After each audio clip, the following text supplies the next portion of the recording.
வணக்கம். இது உங்கள் வி பாயிண்ட் ஸ்டாக். இந்த வாரம் ட்ரேடிங்லாம் எப்படி போச்சு நண்பர்களே?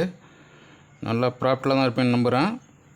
எனக்கு மாருதியோட கால் ஆப்ஷன் எடுத்து வச்சுருந்தனால இந்த வாரம் ஒரு நல்ல ப்ராஃபிட்டு கொடுத்துருந்தது மாருதி. இந்த மாருதி பற்றின வீடியோவை இந்த குரூப்பில் ஷேர் பண்ணி விட்ருந்தேன்.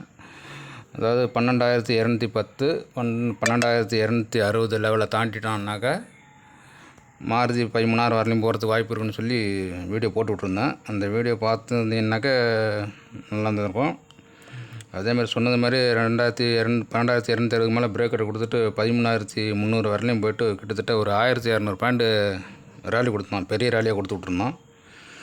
அதேமாதிரி இன்ஃபோசிஸை பற்றின வீடியோவும் இந்த குரூப்பில் போட்டு விட்ருந்தேன்.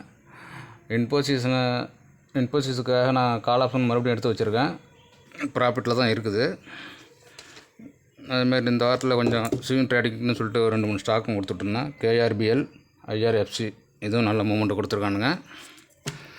அதுமாதிரி இந்த வீடியோவில் அடுத்த வாரத்துக்கு எந்த ஸ்டாக்கை ஃபோக்கஸ் பண்ணலான்னு சொல்கிறதுக்காக வீடியோ போடுறேன். அடுத்த வாரம் நம்ம ஃபோக்கஸ் பண்ணக்கூடிய ஸ்டாக்கு பெடிலைட். இந்த பெடிலைட் ஸ்டாக் இதுதான் அதோட வீக்லி சார்ட்டு. டெய்லி சார்ட்டில் போய் பார்க்கலாம்.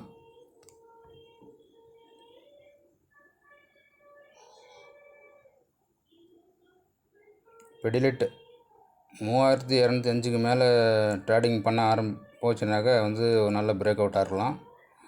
3,205க்கு மேலே போச்சு அப்படின்னாக்கா ஃபஸ்ட்டு டார்கெட்டு 3,365, அடுத்ததான் 3,437 வரலையும் போகிறதுக்கு வாய்ப்பு இருக்குது.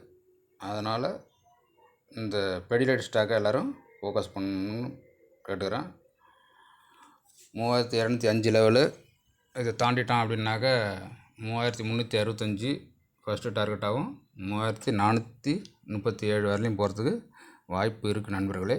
இந்த வீடியோ பிடிச்சிருந்ததுனாக்கா லைக் பண்ணுங்கள், வீடியோவை ஷேர் பண்ணிவிடுங்க.